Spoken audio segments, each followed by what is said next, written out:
আমাদের সঙ্গে স্টুডিওতে আছেন সহকর্মী অলিল রনি। এছাড়া আন্তর্জাতিক অপরাধ ট্রাইব্যুনালের প্রসিকিউটর গাজী এম.এইচ. তামিম অনলাইনে আমাদের সঙ্গে যোগ দিয়েছেন। আপনাদের দুজনকেই স্বাগত আমার সাথে যুক্ত হবার জন্য। শুরুতেই অলিল রনি, আপনাকে যেতে চাচ্ছি। আপনি তো আজ সারাদিনই ট্রাইব্যুনালে ছিলেন, তো সেখানকার কি অবস্থা দেখলেন আমাদের বলবেন, আর আসামিদের প্রতিক্রিয়া কেমন ছিল? ধন্যবাদ পূজা আপনাকে। হ্যাঁ, আমি আর সারাদিনই ট্রাইব্যুনালে ছিলাম। তো হচ্ছে যে বিষয়টা আপনাকে বলতে হয়, দেখেন আমাদের আন্তর্জাতিক অপরাধ ট্রাইব্যুনাল কিন্তু নতুন করে গঠন করা হয়েছে এবং নতুন করে গঠন করার পরে এই কিন্তু তৃতীয়বারের মতো আসামিদেরকে আন্তর্জাতিক অপরাধ ট্রাইব্যুনালে নিয়ে আসা হলো। এবং সেক্ষেত্রে আমরা প্রথম দিন দেখেছি একজনকে নিয়ে এসেছে এবং এর আগে দ্বিতীয়বার যেটা নিয়ে হয়েছে সেখানে কিন্তু 13 জনকে নিয়ে আসা হয়েছে এবং আজকে কিন্তু 8 জনকে নিয়ে আসা হয়েছে। সেক্ষেত্রে আজকে যাদেরকে নিয়ে আসা হয়েছে সবাই কিন্তু আইনশৃঙ্খলা বাহিনীর সদস্য ছিলেন। সেক্ষেত্রে যদি আমরা উল্লেখযোগ্য এখানে বলি তাহলে বলতে হবে যে সাবেক আইজিপি ছিলেন চৌধুরী আব্দুল্লাহ আল মামুন, সেক্ষেত্রে সাবেক সেনা কর্মকর্তা ছিলেন জিয়াউল আহসান, এছাড়া বিভিন্ন থানার ওসি ছিলেন এবং পুলিশ সুপার ছিলেন বিভিন্ন জনের। তো সেক্ষেত্রে আজকে তাদের 10:35-এ দুটি প্রিজন ভ্যানে করে কিন্তু তাদেরকে নিয়ে আসা হয় এবং দুটি প্রিজন ভ্যানের ভিতরে একটিতে 2 জন ছিলেন এবং আরেকটিতে কিন্তু 6 জন ছিলেন তারা। তো হচ্ছে তাদেরকে যখন আদালতে তোলা হলো তখন সবথেকে যে বিষয়গুলো আমাদের সাংবাদিকদের কাছে চলে আসছে, বিশেষ করে আমি যদি আপনাকে কিছু এর মধ্যে থেকে বলি, যেমন প্রথমত বলতে হয় যে আপনার গুলশান জোনের যিনি ওসি ছিলেন তিনি হচ্ছে কিন্তু বারবার হাউমাউ করে কাঁদতেছিলেন এবং তিনি তখন একটি কথাই বলতেছিলেন যে হচ্ছে আমি তখন সাভারে দায়িত্ব পালন করিনি, আমি গুলশান জোনে ছিলাম এবং আমি কোনো অপরাধ করিনি, আমি বৈষম্য বিরোধী ছাত্রদের পক্ষেই ছিলাম। এবং তিনি এটাও বলেছেন যে আমি বাঁচতে চাই, আমাকে বাঁচান। কিন্তু তার এই যে পরক্ষণে তিনি আরেকটি কথা বলেছেন যে আমি ন্যায় বিচার চাই, তার যে এই কথাটি রেশ ধরে কিন্তু আদালত তাকে বলছিল যে আপনি যদি অপরাধ না করেন সেক্ষেত্রে আপনি অবশ্যই ন্যায় বিচার পাবেন। এটার পরে যখন আমরা পরবর্তীতে যদি আরেকজনের কাছে যাই, সেক্ষেত্রে এই যে আব্দুল্লাহ আল মামুন, তাকে কিন্তু চিফ প্রসিকিউটর কিন্তু তিনি যখন কথা বলছিলেন তিনি বারবার বলছিলেন যে এই আব্দুল্লাহ আল মামুনের যে নির্দেশনা, এই নির্দেশনাতেই কিন্তু পুলিশ বাহিনী হিংস্র হয়ে উঠেছিল এবং গণহত্যার মতো যে ন্যাক্কারজনক ঘটনা সেটি চালিয়েছিল। এবং এটি তখন কিন্তু আব্দুল্লাহ আল মামুন কোনো কথা বলেনি, তিনি নিশ্চুপই ছিলেন বলা যায়। এবং এখানে আরেকটি বিষয় যেটি সেনা কর্মকর্তা জিয়াউল হক, তিনি হচ্ছে কিন্তু বারবার একটি কথা বলতেছিলেন যে আমি হচ্ছে আয়নাগরের সাথে কোনোভাবে জড়িত ছিলাম না। এবং তখন কিন্তু চিফ প্রসিকিউটর যিনি তিনি কিন্তু বারবার বলছিলেন যে হচ্ছে তিনি গুম খুনের মাস্টারমাইন্ড হিসাবে এই সরকারের যে সিদ্ধান্তগুলো সেগুলো বাস্তবায়ন করার জন্য পদক্ষেপ নিয়েছিলেন, যার ফলে এই যে গণহত্যা সেটি কিন্তু এর পরিধি আরও বৃদ্ধি পাচ্ছিল। এই যে বিষয়টি কিন্তু তাকে যখন হচ্ছে আদালত থেকে ট্রাইব্যুনাল থেকে নিয়ে যাওয়া হচ্ছিল তখনও কিন্তু তিনি প্রিজন ভ্যানে উঠে বারবার সাংবাদিকদের উদ্দেশ্যে হাত নেড়ে নেড়ে বলছিলেন যে আমি হচ্ছে এই আয়নাঘরের সাথে কোনোভাবে সম্পৃক্ত ছিলাম না। এবং এখানে আমি আরেকটু বিষয় অ্যাড করতে চাই, তার পক্ষে যে আইনজীবী ছিলেন তারই হচ্ছে বোন, এবং তিনি বারবার বলতেছিলেন যে তার ভাইয়ের নামে বিশেষ করে এই যে মিডিয়ায় যে অপপ্রচার চালানো হচ্ছে যে তিনি হচ্ছে একজন বরখাস্তকৃত সেনা কর্মকর্তা, তিনি আসলে বরখাস্তকৃত ছিলেন না, তিনি অবসরে চলে গেছেন। সুতরাং তিনি মিডিয়াকে বলেছেন যে এই যে বিষয়টি মিডিয়া যাতে অতিরঞ্জিত না হয়ে তার ভাইয়ের নামে এই যে মিথ্যা অপপ্রচারটি না চালায়। এটি ছিল আমার কাছে আজকে আর কি। রনি, আপনার কাছে আমরা আবার আসবো। এবার চলে যাচ্ছি গাজী এম.এইচ. তামিম আপনার কাছে। জানতে চাওয়ার বিষয় হচ্ছে সাবেক প্রধানমন্ত্রী শেখ হাসিনা ও দল হিসেবে আওয়ামী লীগের বিচার আন্তর্জাতিক অপরাধ ট্রাইব্যুনালে করার বিষয়টি নিয়ে আপনারা কাজ করছেন ইতিমধ্যে, সিদ্ধান্ত কি সেটাই আছে নাকি নতুন কোনো ভাবনা আছে?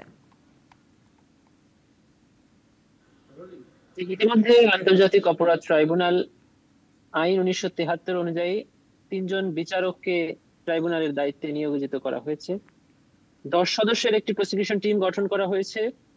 10 জন তদন্তকারী কর্মকর্তাকে নিয়োগ দিয়েছে স্বরাষ্ট্র মন্ত্রণালয়। এবং আমরা ইতিমধ্যে তদন্তের অনেক কার্যক্রম সম্পন্ন করে ফেলেছি, তদন্ত কার্যক্রম এগিয়ে যাচ্ছে।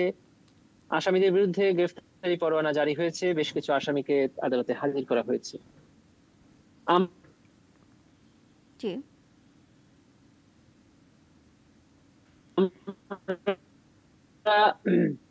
ইন্টারপোলের এবং রেড নোটিশ জারির জন্য যত রকম কার্যক্রম সবকিছু সম্পন্ন হয়েছে।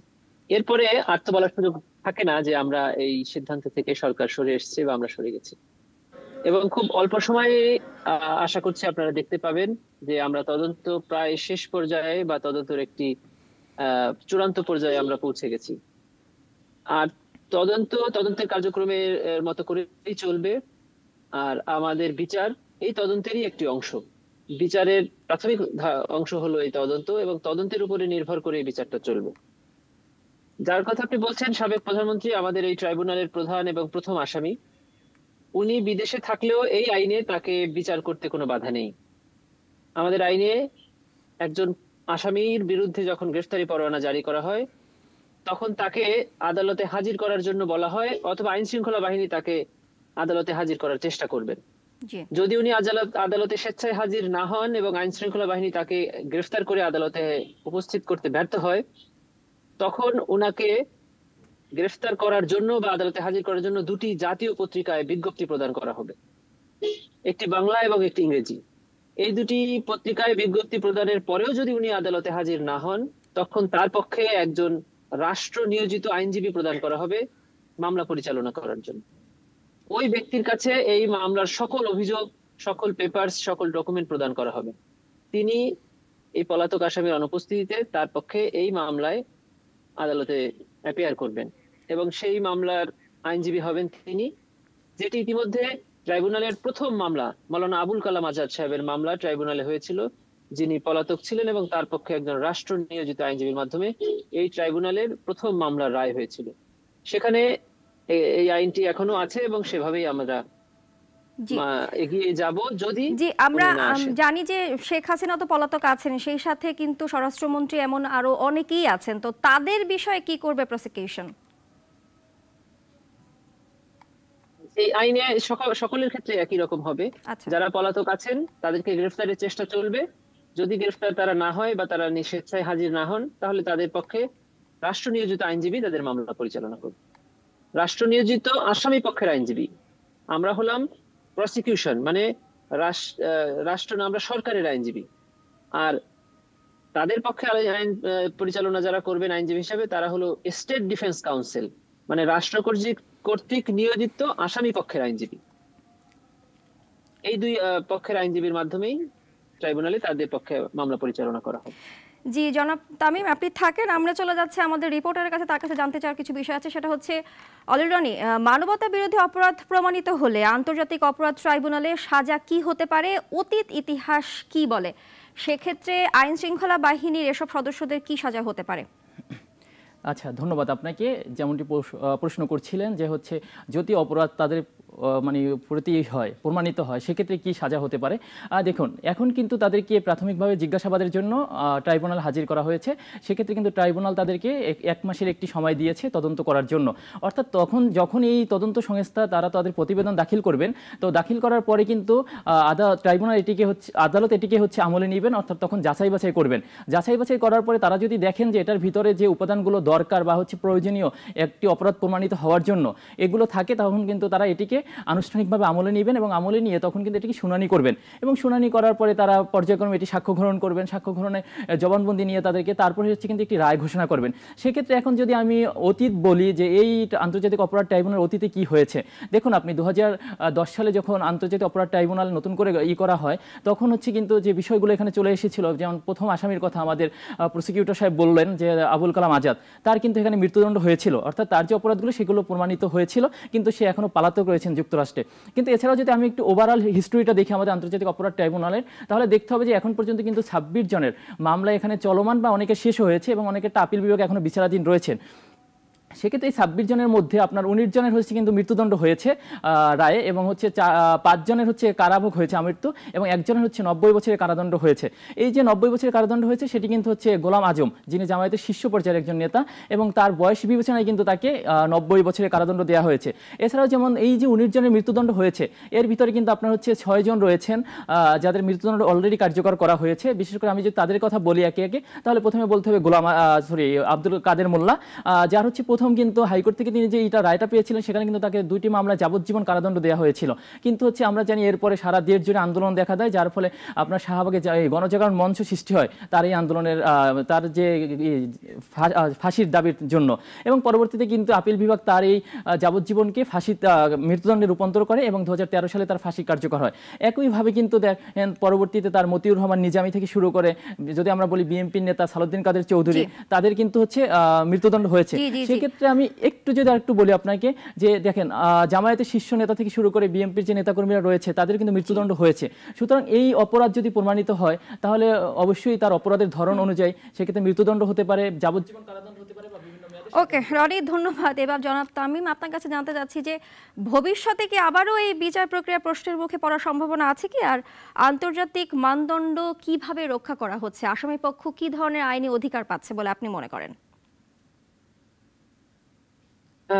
আমার আলোচনা এই প্রসঙ্গে যাওয়ার আগে একটু বলে রাখতে চাই আপনাদের সাংবাদিকদের প্রতি সম্মান রেখে, সেটা হলো এই ট্রাইব্যুনাল বা কোনো আদালতের প্রক্রিয়া বা আইনগত বিষয় সম্পর্কে একজন আইনজীবী পরামর্শটাই বা সাক্ষাৎটাই জরুরি।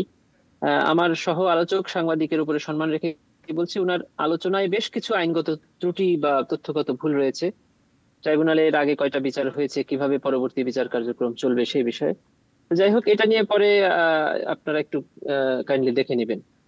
ট্রাইব্যুনালের পূর্ববর্তী বিচার আর বর্তমান বিচারের মধ্যে আমি একটি পার্থক্য সবসময় বলে থাকি, সেটি হলো 5 আগস্টের আগে ট্রাইব্যুনালে যে বিচারগুলো হয়েছে সেটি হয়েছে 40 বছর আগে সংঘটিত অপরাধের বিচার। 40 বছর পর তদন্ত শুরু হলো এবং 40 বছর পর বিচার কার্যক্রম শুরু হলো, এবং এই 40 বছরে দেখা যায় যে যাদের বিচার ট্রাইব্যুনালে হয়েছে তাদের বিরুদ্ধে 40 বছর পরে এসে যারা সাক্ষ্য দিচ্ছে, যারা অভিযোগ আনছে, তারা এই 40 বছর একদমই চুপ ছিলেন। আর এখন যে বিচারটা হচ্ছে, যেটি 5 আগস্টে ঘটনার শেষ দিন এবং 5 সেপ্টেম্বর ট্রাইব্যুনালের প্রসিকিউশন টিম গঠন হয়েছে, তার মানে 30 দিনের মাথায় এই মামলার তদন্ত কার্যক্রম শুরু হয়েছে। অতএব প্রশ্ন সবচেয়ে বেশি যেটা উঠেছে সেটা হলো যে নো এক্সপ্লেনেশন অফ ইনঅর্ডিনেট ডিলে, এই ব্যাখ্যা এখন আর নাই, এই সুযোগ এখন আর নাই। 71 সালে সংঘটিত অপরাধের এভিডেন্স, 71 সালে সংঘটিত অপরাধের তথ্য আমাদের কাছে পাওয়ার জন্য যতটা কষ্ট করতে হয়েছে, যেখানে যাওয়া লেগেছে, আদৌ সেটা সত্য কিনা সেই প্রশ্ন তুলেছেন। আর 5 আগস্টে সংঘটিত অপরাধের বিচার আপনি এখন এই দেশের প্রত্যেকটি মানুষের কাছে যে ফোনটা আছে তার মধ্যে পাবেন। প্রত্যেকদিন সকালবেলা যে পত্রিকাটা আপনার ঘরের দরজায় আসে সেই পত্রিকায় পাবেন, আপনি ইউটিউবে পাবেন, সোশ্যাল মিডিয়াতে পাবেন, টিভি চ্যানেলের কাছে পাবেন। আজকে সকালে বা আজকে সন্ধ্যায় আপনি যদি ঢাকা শহরের সরকারি হাসপাতালগুলোতে যান, সেখানে জীবন্ত সাক্ষীগুলোকে দেখবেন হাসপাতালে কাতরাচ্ছে। যারা চিকিৎসা নিয়ে ঘরে ফিরেছে সেখানে পাবেন। কবরগুলোর মাটি এখনো ভেজা রয়েছে। আপনি এর জন্য এই বিচার আর 71 সালে সংঘটিত অপরাধের বিচার, যেটা 2010 সাল থেকে শুরু হয়ে 2024 সাল পর্যন্ত চলেছে, সেটার সাথে তুলনা করার কোনো সুযোগ নেই। জি, এই জন্য আমরা বারবার বলছি যে ওই বিচার আর এই বিচারের মধ্যে আপনারা অবশ্যই পার্থক্য পাবেন। ডিফেন্সকে সকল প্রকার সুযোগ দেওয়া হবে এবং ইন্টারন্যাশনাল স্ট্যান্ডার্ড একটা বিচার করা হবে। বিচার শেষে আসামি পক্ষ এবং বাদী পক্ষ একসাথে বলবেন যে একটি ন্যায় বিচার হয়েছে। জি, জনাব তামিম, আপনাকে অসংখ্য ধন্যবাদ। সেই সাথে ধন্যবাদ আমার সহকর্মী অলিল রনি, আপনাকেও। 50 বছরের ওয়ারেন্টি আর বাহারি ডিজাইনের মুস্তফা ইউপিভিসি ডোর, কাটিয়ে দিন নিশ্চিন্তে 50 বছর। Mustafa uPVC door, excellence with durability.